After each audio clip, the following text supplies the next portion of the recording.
উত্তম রূপে দুইটা রুটি প্রস্তুত করে স্বামীকে বলতেছেন, পানের স্বামী আমার, মেহমানের কাছে এই দুইটা রুটি নিয়ে যাবেন আর মেহমানের সামনে দাঁড়িয়ে থাকবেন না। যদি মেহমানের সামনে দাঁড়িয়ে থাকেন, সেই মেহমান একটা রুটি খাবে আর আপনার একটা রুটি খেতে হবে। মেহমান অভুক্ত থেকে যাবে, পেট পুরে খাবার খেতে পারবে না, পেটটা ভরবে না।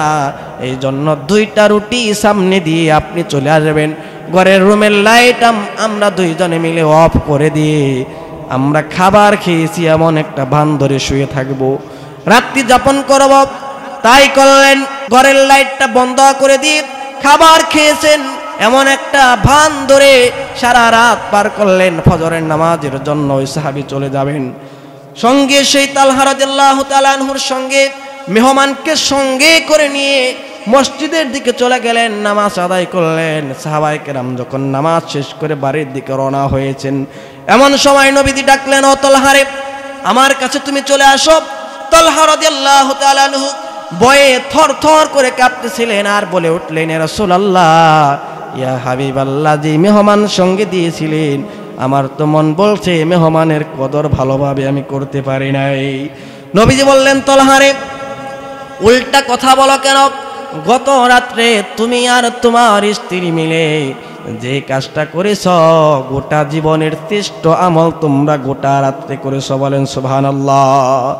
আমার ভাইয়েরা, এই জন্য মেহমান যখন বাড়িতে চলে আসবে, ওই সময় আমাদের মনক্ষুণ্ণ হওয়ার কোনো কারণ নাই। কারণ যেই ঘরের মধ্যে মেহমান আসে, সেই ঘরের মধ্যে আল্লাহ রাব্বুল আলামিন রহমতের দরজা খুলে দেন। বলেন সুবহানাল্লাহ।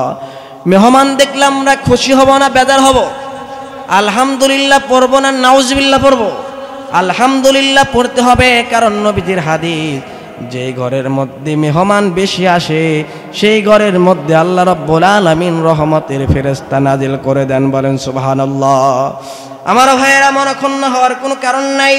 যেখান থেকে কথা শুরু করেছি, আল্লাহ রাব্বুল আলামিন বলেছেন, ইমানদারেরা কোনো প্রকার কন্ডিশন করবে না, যা শুনবে সঙ্গে সঙ্গে তারা তা মেনে নেবে। বলেন সুবহানাল্লাহ। আল্লাহ রাব্বুল আলামিন বলেন, ইমানদার কাকে বলে? ইমানদাররা কেমন হবে? আল্লাহ রাব্বুল আলামিনের সঙ্গে তারা কেমন কন্ডিশন করবে? আল্লাহ রাব্বুল আলামিন সূরা নূরের 51 নম্বর আয়াতের মধ্যে জানিয়ে দিয়েছেন।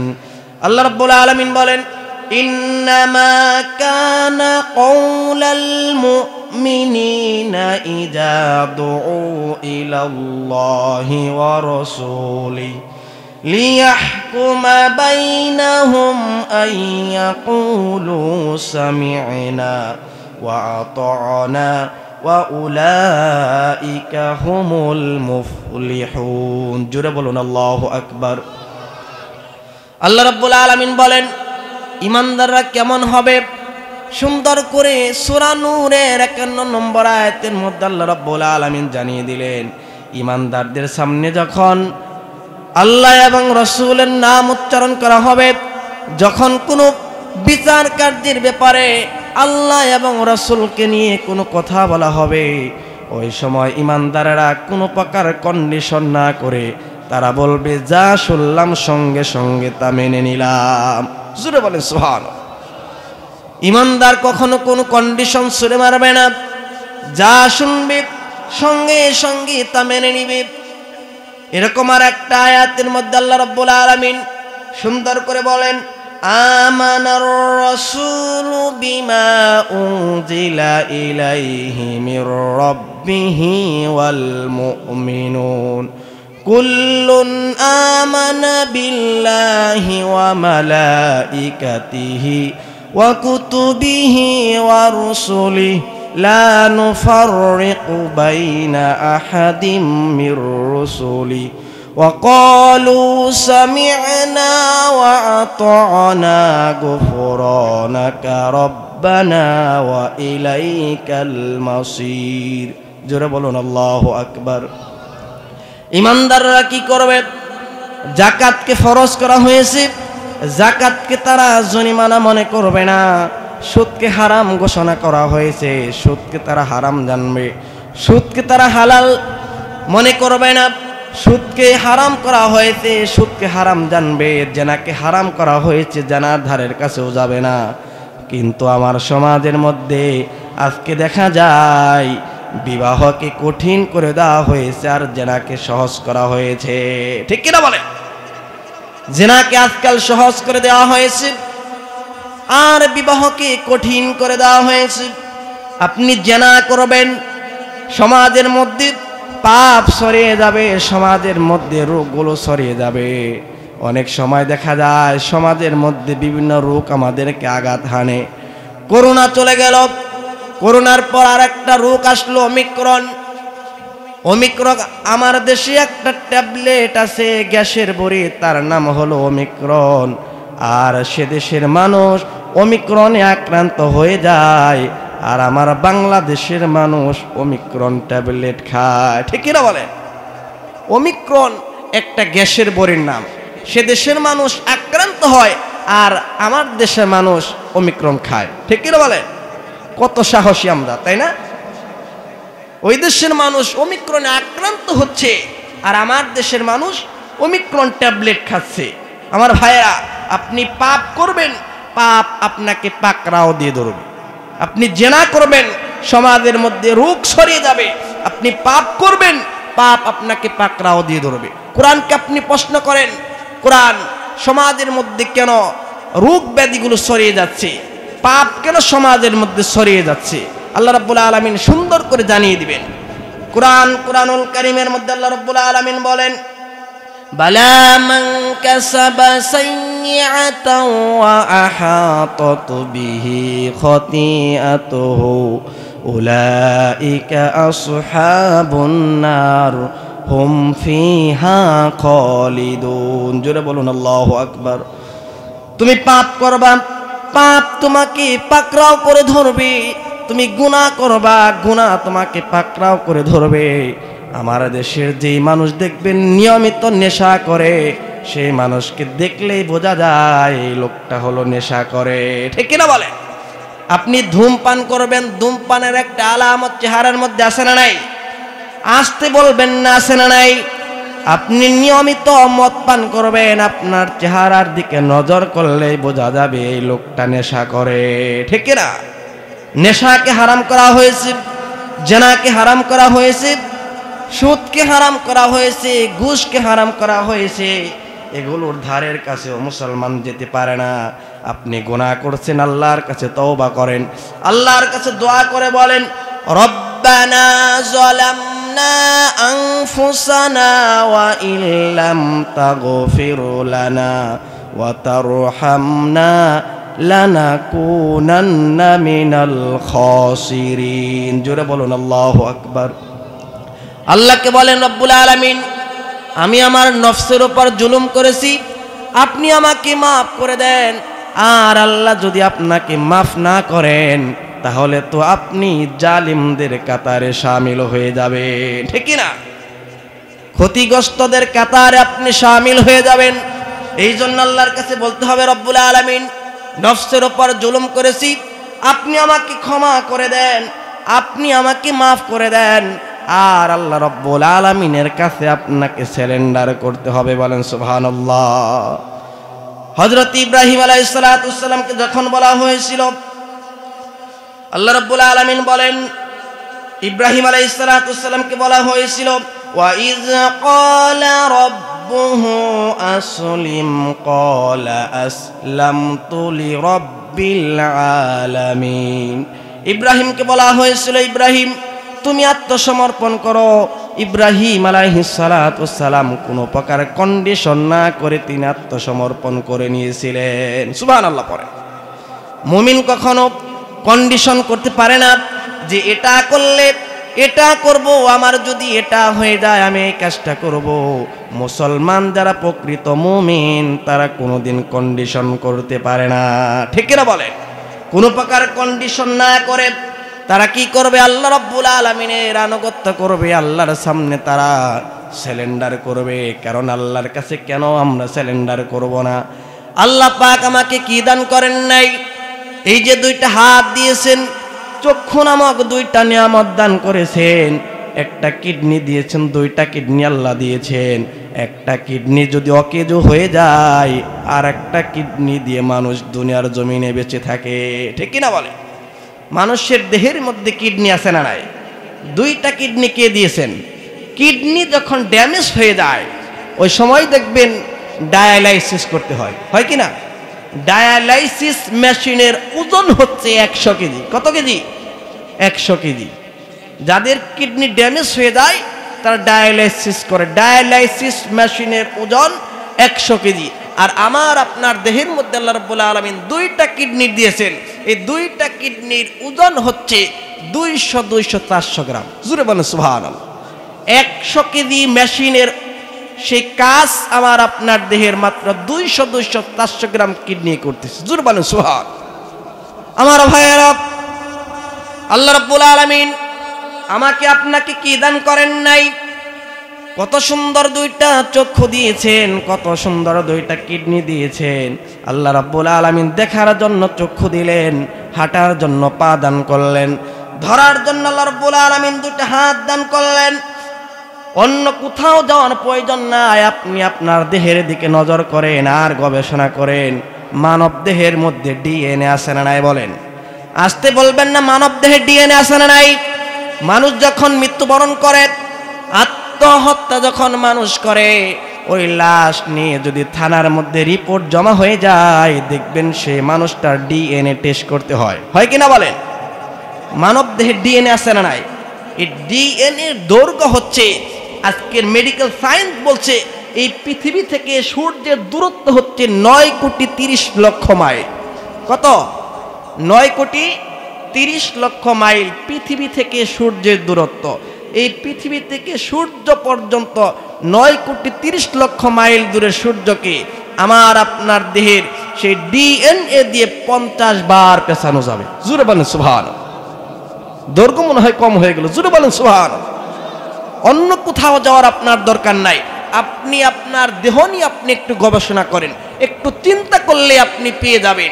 মানব দেহে কোষ রয়েছে, এই কোষের সংখ্যা হচ্ছে 37.2 মিলিয়ন, নয় বিলিয়ন, নয় ট্রিলিয়ন। জোরে বলেন সুবহানাল্লাহ। এরপরে সেই কোষের যে সেন্সরিন রিসেপ্টর আছে এটা হচ্ছে আপনার 110 মিলিয়ন। জোরে বলেন সুবহানাল্লাহ।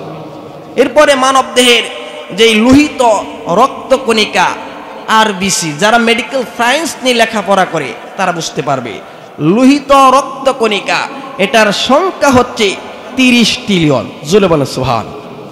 এরপরে মানব দেহের মধ্যে আল্লাহ রাব্বুল আলামিন আর একটা জিনিস দান করেছেন। দেখবেন মানুষের দেহের মধ্যে আর একটা জিনিস রয়েছে, সেটা হচ্ছে ব্লাড ভেসেল, রক্তের একটা চেইন রয়েছে। এটা হচ্ছে 97,000 কিলোমিটার লম্বা। জোরে বলেন সুবহানাল্লাহ।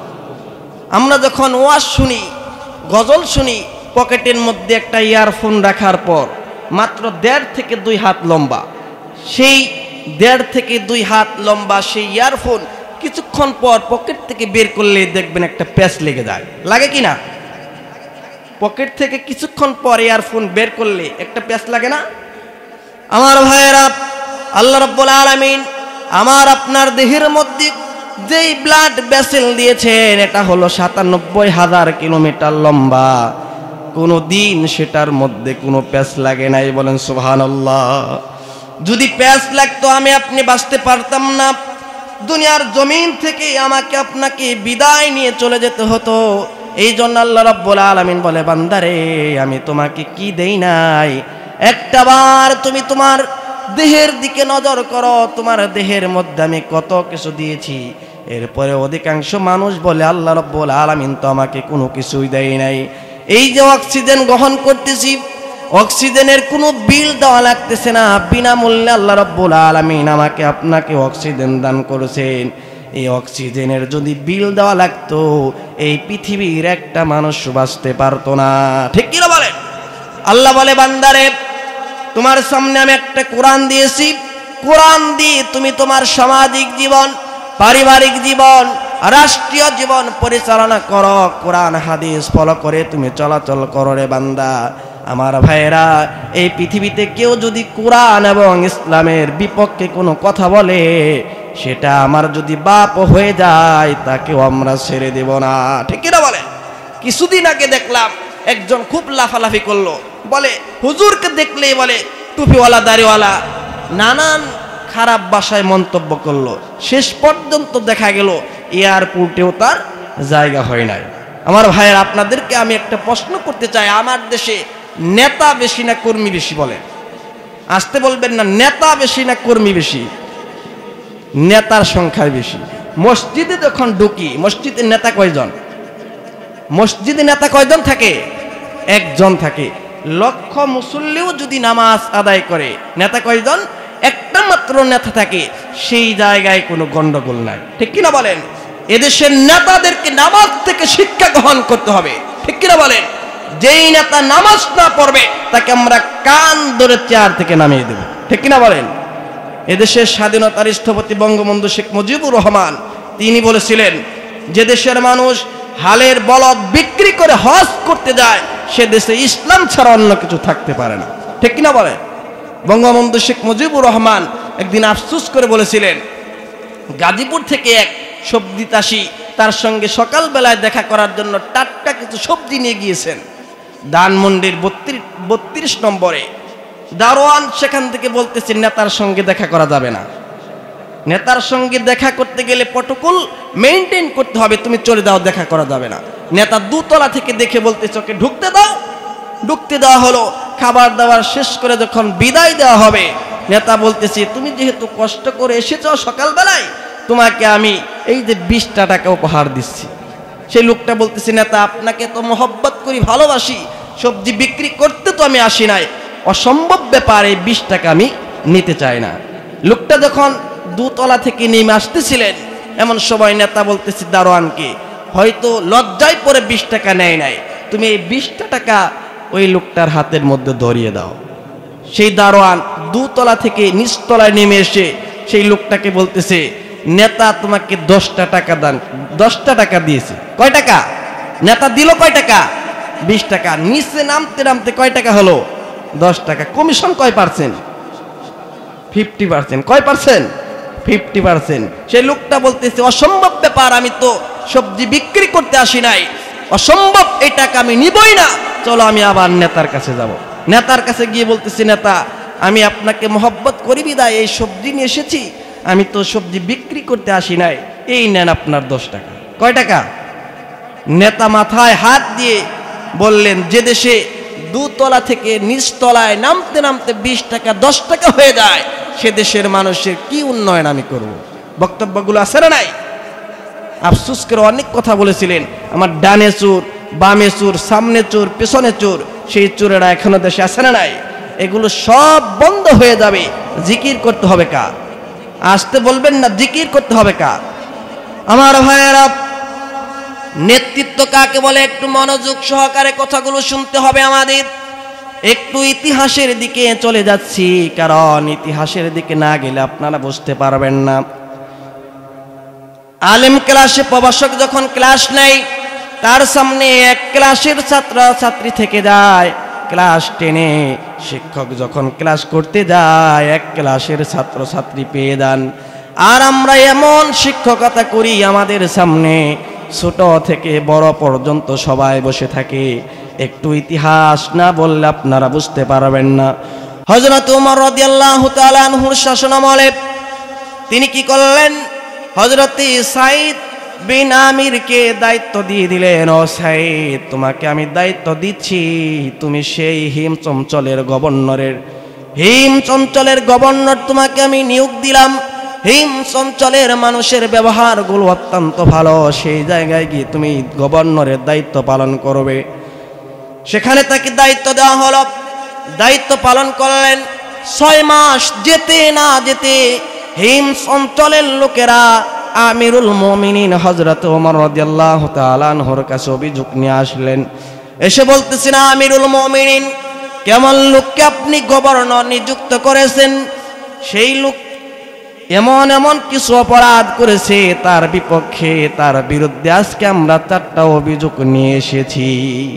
ওমর রাদিয়াল্লাহু তাআলা আনহু মনে মনে চিন্তা করলেন, এত বড় পরহেজগার সাঈদ, তার বিরুদ্ধেও 4টা অভিযোগ নিয়ে এসেছে, শুনি তো দেখি সেই অভিযোগগুলো কি। বলতেছেন, অভিযোগগুলো বলো। 1 নম্বর অভিযোগ হচ্ছে, হযরত সাঈদকে আপনি গভর্নর বানিয়ে হিমস অঞ্চলে পাঠিয়ে দিয়েছেন।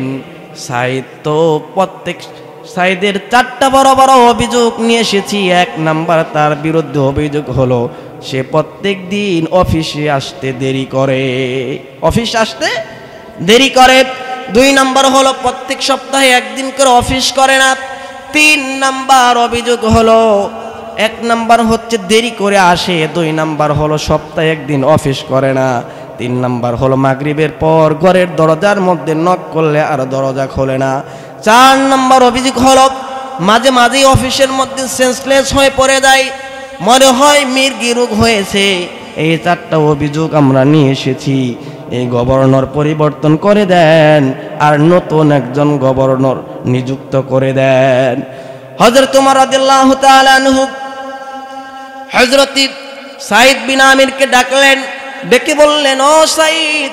সাইদকে বলতেছে, ও সাইদ, তোমার বিরুদ্ধে সেই হিমস অঞ্চলের লোকেরা বড় বড় 4টা অভিযোগ নিয়ে এসেছে। হযরত সাইদ বলতেছেন, আমিরুল মুমিনিন, আপনি আমার বিরুদ্ধে যে অভিযোগগুলো শুনেছেন আমার তো মন বলছে 4টা অভিযোগের জবাব আমি আজকে স্পষ্ট ভাষায় দিতে পারবো। বলেন সুবহানাল্লাহ। হযরত সাইদ বলতেছেন, আমিরুল মুমিনিন, আমার বিরুদ্ধে কি কি অভিযোগ করেছেন বলেন। আমিরুল মুমিনিন বলতেছেন, সাইদ রে, তোমার বিরুদ্ধে 1 নাম্বার অভিযোগ হলো তুমি নাকি প্রত্যেক দিন অফিসে দেরি করে দাও, কারণটা কি? হযরত সাইদ বলতেছেন, আমিরুল মুমিনিন, আপনি আমাকে গভর্নরের পদ নিযুক্ত করে দিয়েছেন, এত বড় একটা পদ দিয়েছেন, আমি গভর্নর হলে কি হবে? আমার বাড়িতে কাজ করার জন্য কোনো কর্মচারী নাই। আপনি আমাকে গভর্নর বানিয়েছেন, কিন্তু আমার বাড়িতে কাজের কোনো লোক নাই। আমার অনেকটি সন্তান আল্লাহ রাব্বুল আলামিন দান করেছেন, কিন্তু আমার বাড়িতে কাজ করার মতো আর কোনো কর্মচারী নাই।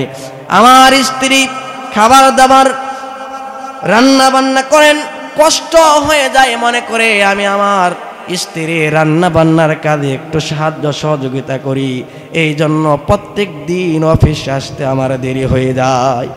আমিরুল মুমিনিন ওমর রাদিয়াল্লাহু তাআলা আনহুর চোখ দিয়ে পানিগুলো টপ টপ করে পড়তেছিল আর মনে মনে বলতেছিলেন, কেন আমি এই লোকটাকে দোষী সাব্যস্ত করতে চাইলাম?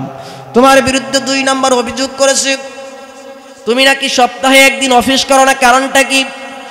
সাইদ বলতেছেন, আমিরুল মুমিনিন, আমি যে আপনার সামনে দাঁড়িয়ে আছি যেই পোশাক পরিধান করে, একটা মাত্র আমার পোশাক, আর দ্বিতীয় কোনো পোশাক আমার বাড়িতে নাই। 6টা দিন এই পোশাক আমি পরিধান করি। শুক্রবার হলো সপ্তাহের শ্রেষ্ঠ দিন। নবীজি বলেছেন শুক্রবার যাতে উত্তম পোশাক পরিধান করে মসজিদের মধ্যে যাই, এই জন্য আমি প্রত্যেক সপ্তাহে শুক্রবার কাপড়গুলো সুন্দর করে আমি ধুয়ে দেই।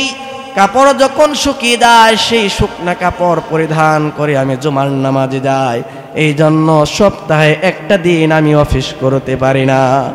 আমিরুল মুমিনিনের চোখ দিয়ে পানিগুলো গড়িয়ে গড়িয়ে পড়তেছিল আর মনে মনে চিন্তা করতেছিলেন, কেন আমি এই লোকটাকে দোষী সাব্যস্ত করতে চাইলাম।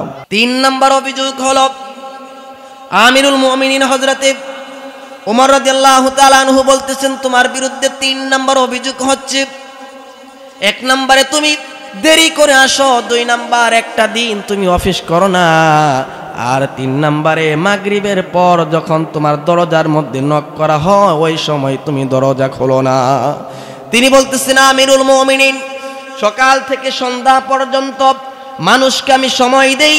মাগরিবের পর থেকে শুরু করে আমি যখন বাড়িতে যাই সন্তানদেরকে পারিবারিক কিছু শিক্ষা আমি দেই, এরপরে আমি এশার নামাজে দাঁড়িয়ে যাই। এই নামাজ শেষ করে আমি জব কিঞ্চিত খাবার খাই, খাবার খাওয়া যখন শেষ হয়ে যায় ওই সময় আমি ওই যে নামাজের মুসল্লায় দাঁড়িয়ে যাই, একেবারে সারা রাত আমি আমার মহান মনিবকে সিজদা দিয়ে সময় পার করি। বলেন সুবহানাল্লাহ। আমিরুল মুমিনিন মনে মনে চিন্তা করতেছেন, এই লোকটাকে কেন আমি ডাকলাম। 4 নম্বর অভিযোগ হচ্ছে, সাইদের, তুমি নাকি মাঝে মাঝে সেন্সলেস হয়ে পড়ে যাও, এরকম করে অফিস করলে কি অফিস চলে নাকি?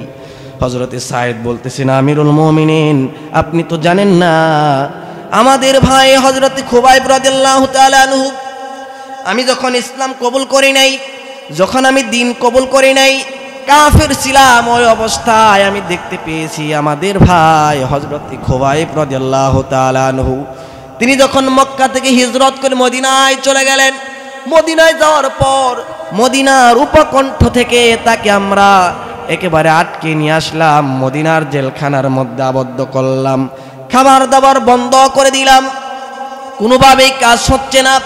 আমি তার দায়িত্ব নিয়েছিলাম, দেখভাল করার দায়িত্ব আমার পক্ষে ছিল। আমি তখন ইসলাম কবুল করি নাই।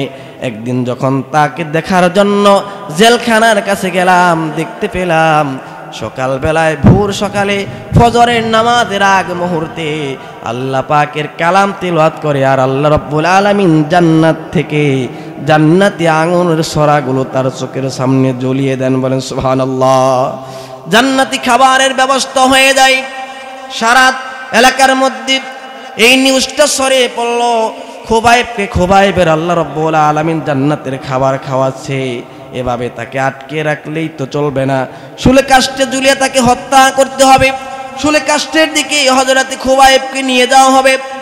বলা হলো, খুবাইব রে, তোমাকে আমরা একটা অফার করতে চাই। অফারটা হলো, তোমার কি শেষ কোনো চাওয়া পাওয়া আছে কিনা, কারো সঙ্গে দেখা করতে চাও কিনা?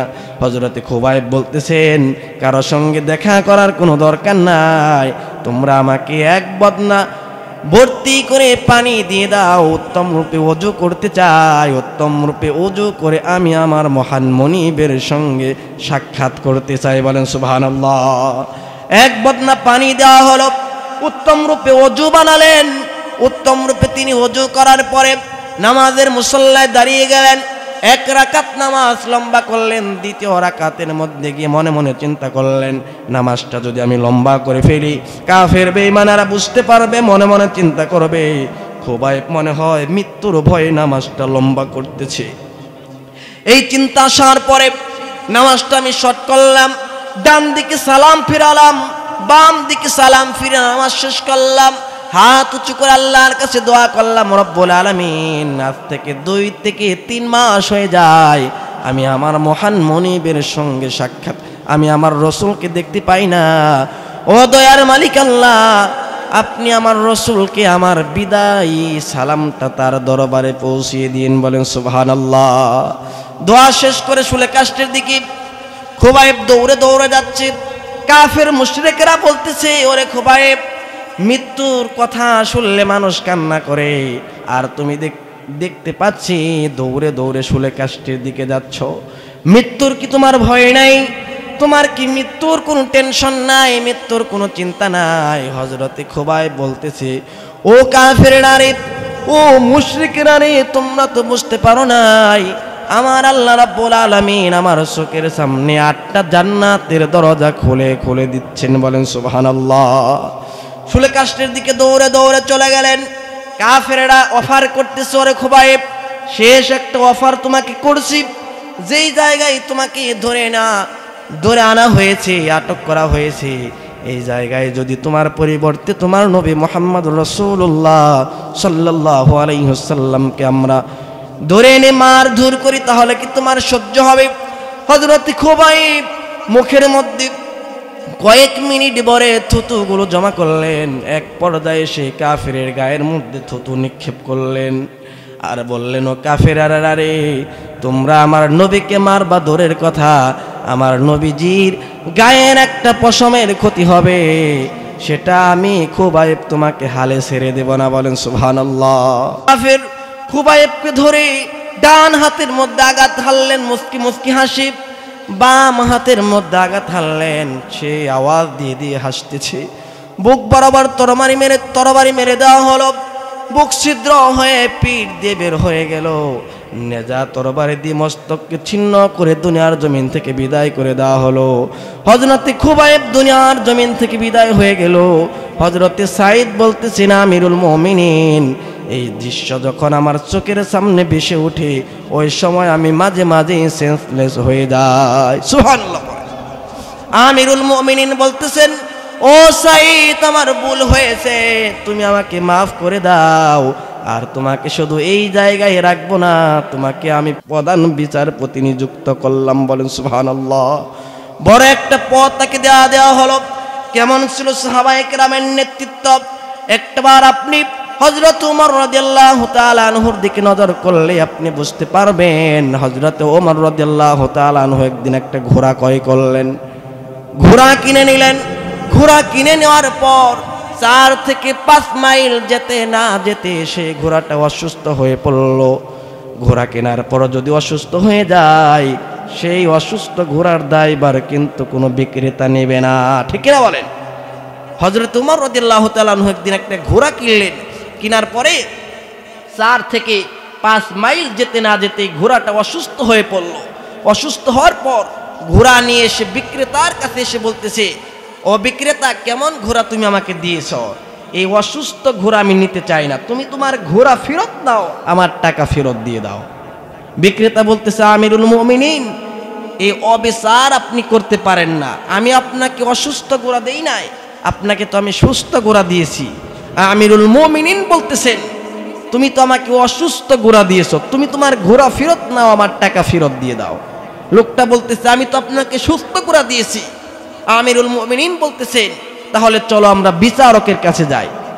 চলে গেলেন বিচারকের কাছে। বিচারক ছিলেন কাজী শুরাহি ইবনুল হারিস আল কিন্দি, সুবহানাল্লাহ পড়েন।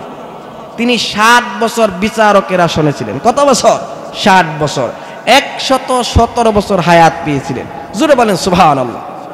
তিনি 60 বছর বিচারপতির আসনে নিযুক্ত ছিলেন।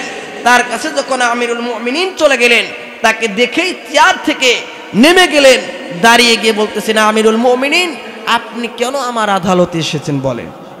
আমিরুল মুমিনিন বলতেছেন, এই যে এই লোকটার কাছ থেকে আমি ঘোড়া কিনেছি, ঘোড়া ক্রয় করে নিয়ে যাওয়ার 4 থেকে 5 মাইল যাওয়ার পর ঘোড়া অসুস্থ হয়েছে, ও কিছু ঘোড়া আমাকে দিয়েছে, ঘোড়া ফেরত দিতে বলতেছি, ঘোড়া ফেরত নেয় না, আমার টাকাও ফেরত দেয় না। কাজী শুরাহি ইবনুল হারিস আল কিন্দি বলতেছে, আমিরুল মুমিনিন, আজকে বিচারের রায় আপনার পক্ষে যাবে না, আজকে বিচারের রায় সম্পূর্ণ আপনার বিপক্ষে চলে যাবে। জোরে বলেন সুবহানাল্লাহ। স্বাভাবিকভাবে বিচারের রায় হযরত ওমর রাদিয়াল্লাহু তাআলা আনহুর পক্ষে যাওয়ার কথা, ঠিক কিনা বলেন? অর্ধজাহানের শাসন করতে হযরত ওমর, যার কথায় আইন পাশ হয়ে যায়, তাকে বলতেছে, আমিরুল মুমিনিন, আপনি নেতা থাকতে পারেন, অর্ধজাহান শাসন করতে পারেন। আমিরুল মুমিনিন বলা হচ্ছে, আপনি অর্ধজাহান শাসন করতে পারেন, কিন্তু আজকে বিচারের রায় আপনার পক্ষে যাবে না, বিচারের রায় সম্পূর্ণ আপনার বিপক্ষে চলে যাবে। হযরত ওমর রাদিয়াল্লাহু তাআলা আনহু বলতেছেন, কিভাবে? আমাকে তুমি বুঝিয়ে দাও। তিনি বুঝিয়ে দিচ্ছেন, আমিরুল মুমিনিন, যখন আপনি ঘোড়া কিনেছেন, ঘোড়া কি সুস্থ ছিল? হ্যাঁ, সুস্থ ছিল। ঘোড়ার কি 2টা চোখ ঠিক ছিল? হ্যাঁ, ঠিক ছিল। লেজ ঠিক ছিল? হ্যাঁ, ঠিক ছিল।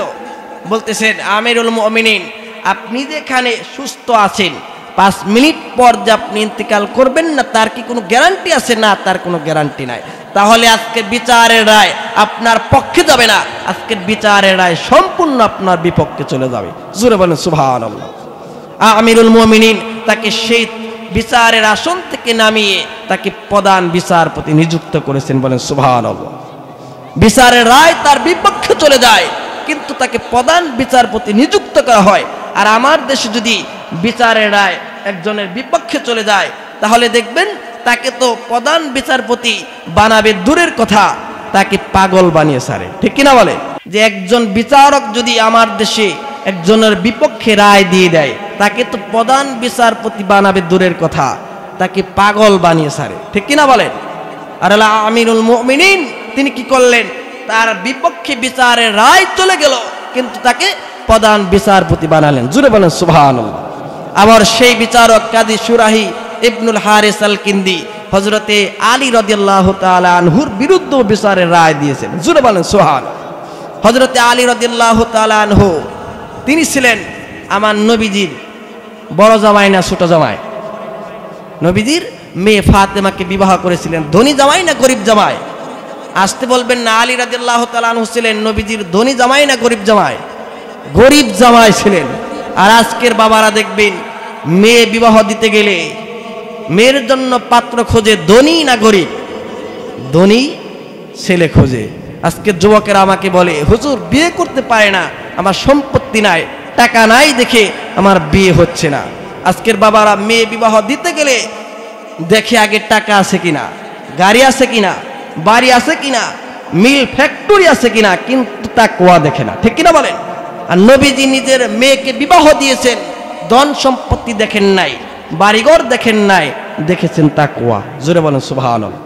তাকওয়াকে আগে প্রাধান্য দিয়েছেন।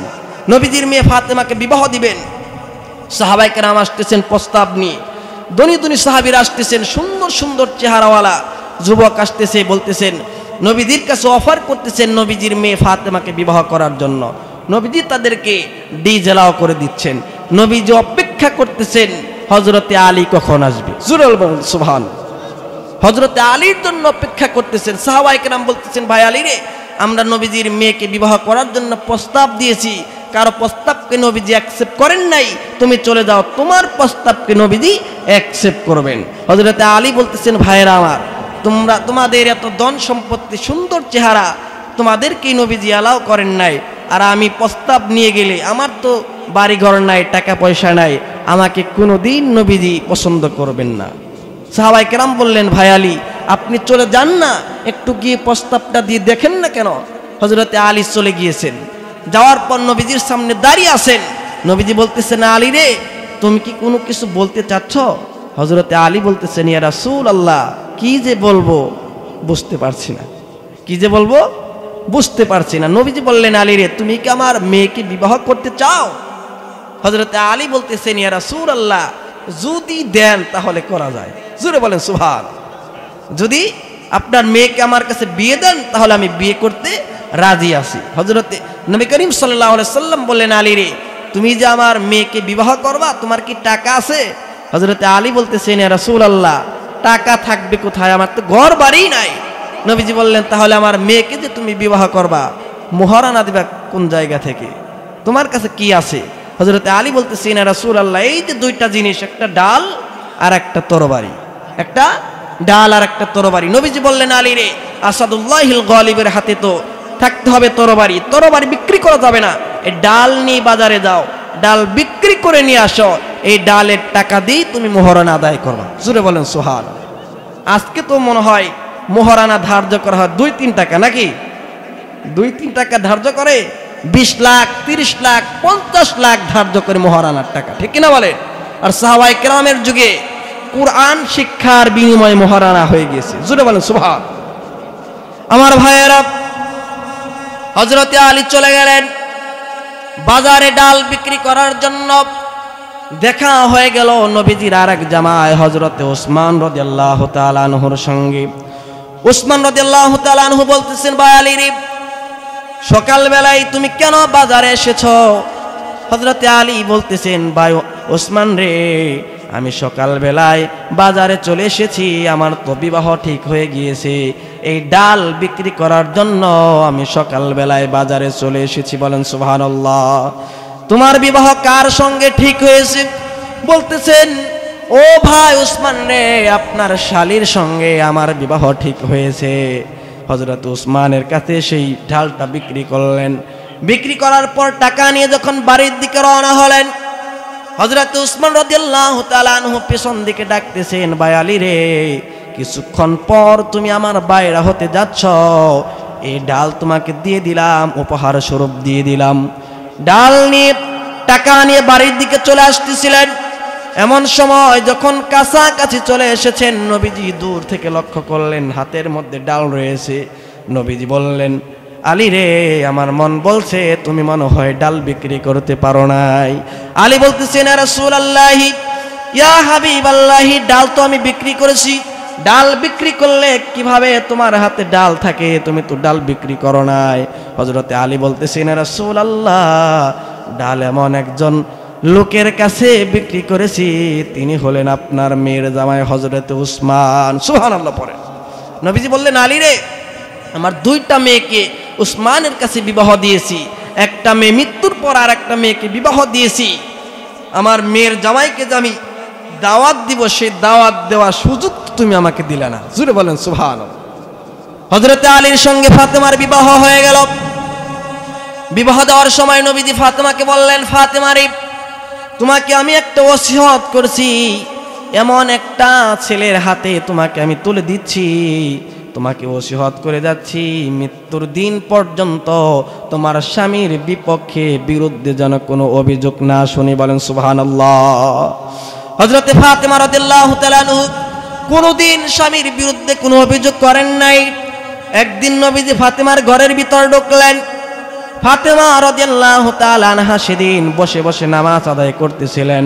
নবীজি নামাজ শেষে প্রশ্ন করলেন, ফাতেমা রে, তুমি একজন ইয়ং মেয়ে, তুমি একটা যুবতী নারী, কেন তুমি বসে বসে নামাজ পড়তেছ? দাঁড়িয়ে দাঁড়িয়ে নামাজ না পড়ে কেন তুমি বসে বসে নামাজ আদায় করলা বলো? ফাতেমা বলতেছেন, আব্বাজানকে বলতেছেন, ইয়া রাসূলুল্লাহি, আপনি তো আমাকে বলেছেন মৃত্যুর দিন পর্যন্ত যেন আমার স্বামীর বিরুদ্ধে কোনো অভিযোগ না করি। আমি যে নামাজের মুসল্লায় দাঁড়িয়ে গিয়েছি, আমার জামার পিছনে একটু সিরা ছিল, আমি যদি সেই সিরা কাপড় নিয়ে নামাজের মধ্যে দাঁড়িয়ে দাঁড়িয়ে নামাজ আদায় করি, পিছন দিক থেকে যদি আপনি দেখে ফেলেন, নামাজ শেষে একটা নেগেটিভ মন্তব্য আপনার চলে আসবে। আপনি মনে মনে চিন্তা করবেন, আমার মেয়েকে মনে হয় আমার মেয়ের জামাই বেশি আদর করে না, এমন একটা খারাপ মন্তব্য হবে মনে করে আমি বসে বসে নামাজ আদায় করেছি। আমার নবীজি খুশি হয়ে গেলেন। আমার ভাইয়েরা, এমন নারী তো মনে হয় সমাজে অভাব নাই। সমাজে কি পাওয়া যায়?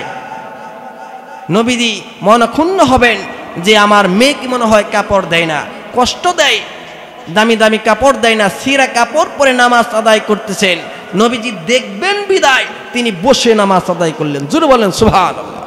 আর আজকের মেয়েরা দেখবেন, ঘরে যদি 3 দিন বাজার না থাকে, বাবাকে ফোন দিয়ে বলে, বাবা এই স্বামীর সঙ্গে সংসার করতে আমার এনার্জি নাই। ঠিক কিনা বলেন? অথচ সাহাবায়ে কেরামের মধ্যে 3 মাস বাড়িতে খাবার ছিল না। কয় মাস? 3 মাস খাবার ছিল না, এরপরেও তাদের মুখে হাসি ছিল। জোরে বলেন সুবহানাল্লাহ। আমার ভাইয়েরা, বাড়িতে 3 মাস খাবার নাই। হযরতে তালহা রাদিয়াল্লাহু তাআলা আনহু, তার বাড়িতে 3 মাস যাবত কোনো খাবার নাই, বাজার নাই। স্ত্রী বলতেছে, পানের স্বামী আমার, আমি কয়েকটা পয়সা জোগাতে জোগাতে, কয়েনগুলো সঞ্চয় করতে করতে কিছু টাকা হয়েছে, আজকে আপনি বাজারে যান, বাজার করবেন, তৃপ্তি সহকারে সন্তানদেরকে নিয়ে আজকে খাবার খাবো। জোরে বলেন সুবহানাল্লাহ। বাজারের দিকে ছুটতেছিলেন, মসজিদ থেকে আজান শুরু হয়ে গেল। আজান শুরু হওয়ার সঙ্গে সঙ্গে মসজিদের দিকে ছুটলেন, নামাজের মধ্যে চলে গেলেন। নামাজ শেষ করলেন, আসরের নামাজ শেষ হয়ে গেল। নবীজি বয়ান করতেছিলেন, বয়ানের সামনে বসে বসে বয়ান শুনতেছিলেন। মাগরিবের নামাজের সময় হলো, নামাজ পড়লেন, আবার বয়ান শুরু হয়ে গেল। বয়ানগুলো শুনলেন, আবার নামাজের সময় হয়ে গেল। নামাজ পড়তে পড়তে রাত্রি হয়ে গেল, বাজার করতে পারলেন না। বাজার তো করতে পারলেনই না। আমার নবীজি যখন তার কাছে দূর থেকে কোনো সাহাবায়ে কেরাম আসতেন, এমন সময় কাছের সাহাবীদেরকে দায়িত্ব দেওয়া হতো। একজনকে বলা হতো, 5 জন সাহাবীকে তোমার দায়িত্ব দেওয়া হলো, এই সাহাবীগুলার মেহমানদারি করবা। সেই দিন একজন সাহাবী রয়ে গেল। হযরতে তলহাকে বলা হলো, তলহা রে, এই যে একজন সাহাবী রয়েছে, এই সাহাবীকে বাড়িতে নিয়ে যাও, আর এই সাহাবীর মেহমানদারির দায়িত্ব তুমি নিয়ে নাও। সুবহানাল্লাহ। পরে বাজার নাই, বাড়িতে খাবার দাবার নাই, 3 মাস যাবত বাড়িতে বাজার নাই।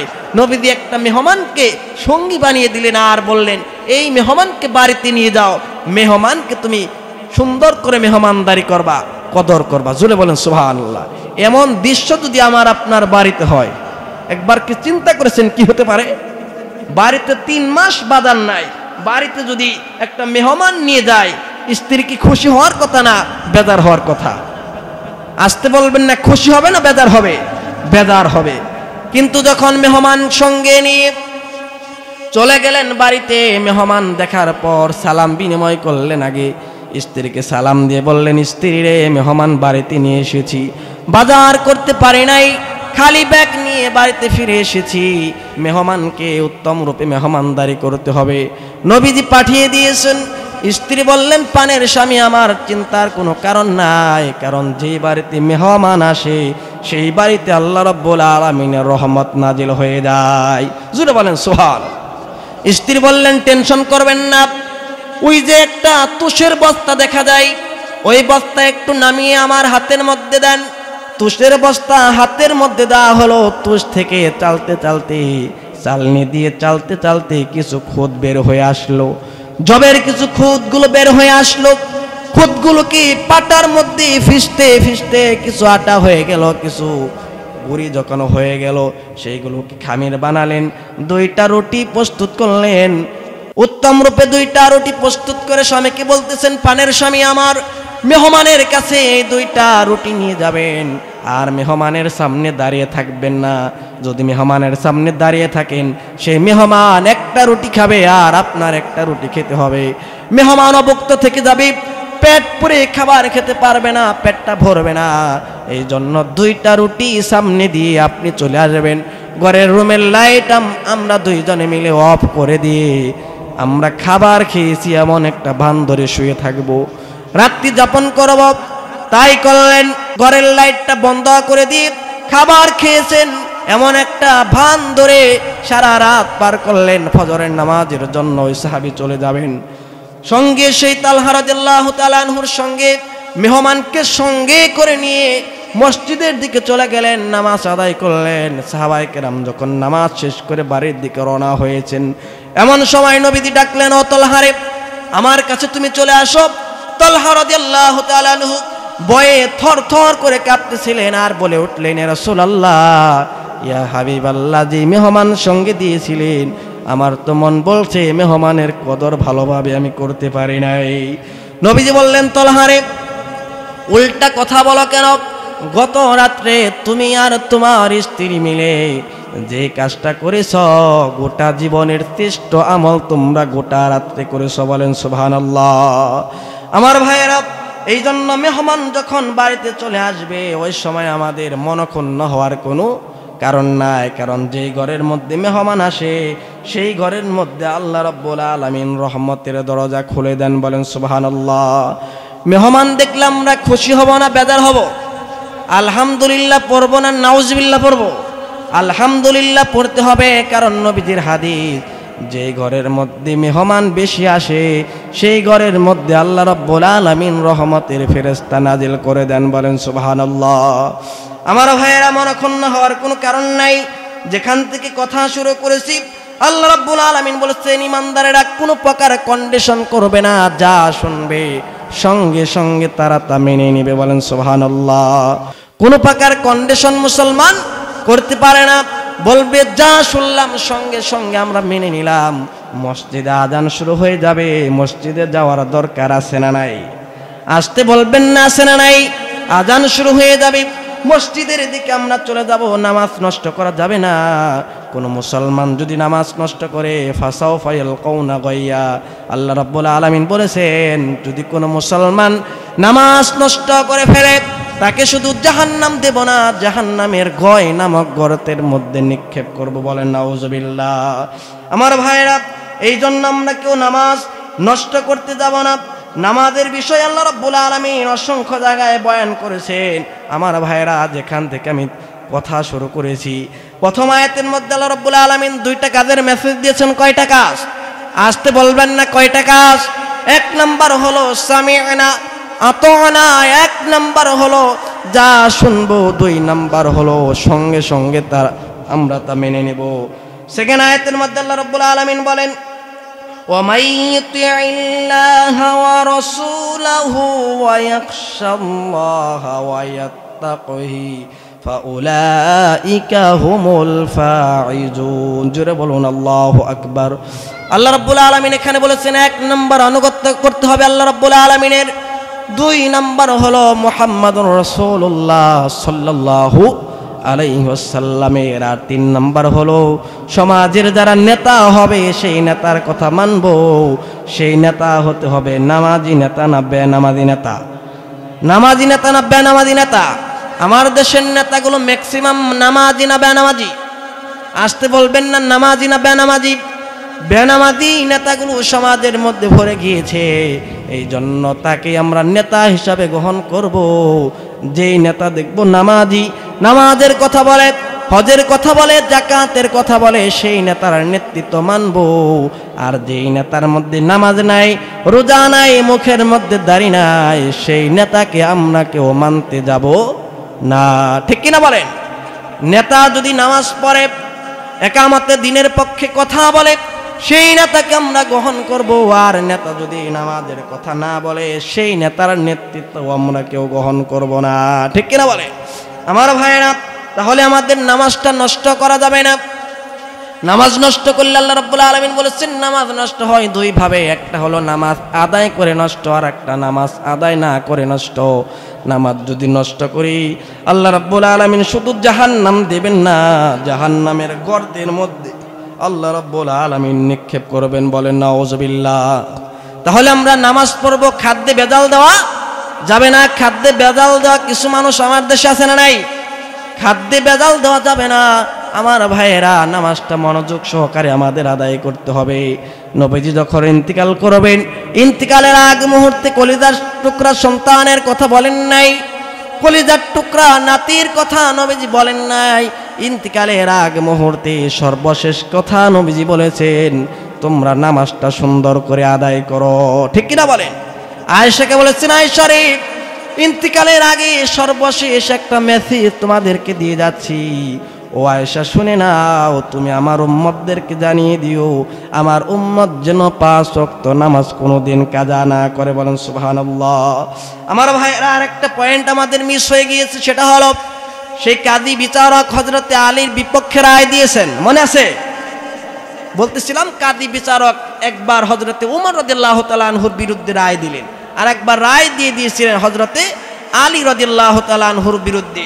একদিন হযরতে আলী রাদিয়াল্লাহু তাআলা আনহু যুদ্ধের ময়দান থেকে ফিরে আসতেছিলেন, হঠাৎ করে তার একটা লোহার বর্ম হারিয়ে গেল, কোথাও খুঁজে পাচ্ছেন না। একদিন দেখতে পেলেন যে একটা ইহুদির হাতে তার চিহ্নিত সেই লোহার বর্ম। ইহুদিকে বলতেছে, ইহুদি, তুমি আমার এই বর্ম নিয়েছো। ইহুদি বলতেছে, না, এটা আমার বর্ম।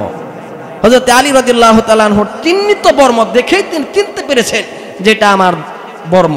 দুইজনের মধ্যে লাগলো তর্ক বিতর্কের এক পর্যায়ে দেখা গেল তারা বলল, চলো আমরা বিচারকের কাছে চলে যাই। বিচারক হচ্ছে কাজী শুরাহি ইবনুল হারিস আল কিন্দি রহমাতুল্লাহি আলাইহি। বিচারকের কাছে যাওয়ার পর বিচার দিচ্ছেন। ও বিচারক, কাজী বিচারককে বলতেছেন, বিচারক, এই বর্ম হচ্ছে আমার বর্ম, কিন্তু ইহুদি বলতেছে এটা আমার বর্ম। হযরত আলী রাদিয়াল্লাহু তাআলা আনহু বলতেছেন এটা আমার বর্ম। বিচারক বলতেছে, আপনি যে আপনার বর্ম বলতেছেন, আপনার কি কোনো সাক্ষী আছে? তিনি বলতেছেন, অবশ্যই আমার সাক্ষী আছে। কে আপনার সাক্ষী? বলতেছেন, আমার সাক্ষী হচ্ছে এই যে আমার এই সন্তান। কাজী বিচারক বলতেছেন, বাবার পক্ষে সন্তান সাক্ষী দিবে আর সন্তানের পক্ষে বাবা সাক্ষী দিবে, ইসলাম কোনোদিন এটা এলাও করতে পারে না। ঠিক কিনা বলেন? বাবার পক্ষে সন্তান সাক্ষী দিবে, সন্তানের পক্ষে বাবা সাক্ষী দিবে, এটা কি কোনোদিন ইসলাম এলাও করতে পারে? আসতে বলবে না, এটা কোনদিন ইসলাম এলাও করবে? ইসলাম এটা এলাও করবে না। তখন হযরতে আলী রাদিয়াল্লাহু তাআলা আনহু বিচারককে বললেন, আপনি কি ভুলে গিয়েছেন নবীজি সেই হাদিসের কথা? নবীজি বলেছেন, জান্নাতের যুবকদের সর্দার হবে আমার হাসান হুসাইন রাদিয়াল্লাহু তাআলা আনহু। সুবহানাল্লাহ পড়েন। তখন বিচারক বলতেছেন, নবীজির হাদিস ভুল নয়, নবীজির হাদিস ঠিকই আছে, কিন্তু আপনার পক্ষে কোনো সাক্ষী নাই। বাবার পক্ষে সন্তান সাক্ষী দিবে, এই সাক্ষ্য কোনোদিন ইসলাম এলাও করতে পারে না। হযরতে আলী রাদিয়াল্লাহু তাআলা আনহু পিছন দিকে মুখ করে চলে যাচ্ছিলেন, বিচারের রায় তার বিপক্ষে চলে গেল, কিন্তু ইহুদির পক্ষে রায় চলে গেল। ইহুদি মুস্কি মুস্কি হাসতেছিলেন আর বললেন, যখন দূর একটু সামনে এগিয়ে গিয়েছেন হযরতে আলী রাদিয়াল্লাহু তাআলা আনহু, আলীকে ডেকে বলতেছেন, আলী, এটাই তোমার বর্ম। জোরে বলেন সুবহানাল্লাহ। আর বললেন, আমি আর বিধর্মী থাকতে চাই না, কাফির অবস্থায় থাকতে চাই না। কালেমার বাণী গ্রহণ করে তিনি মুসলমান হয়ে গিয়েছিলেন। জোরে বলেন সুবহানাল্লাহ।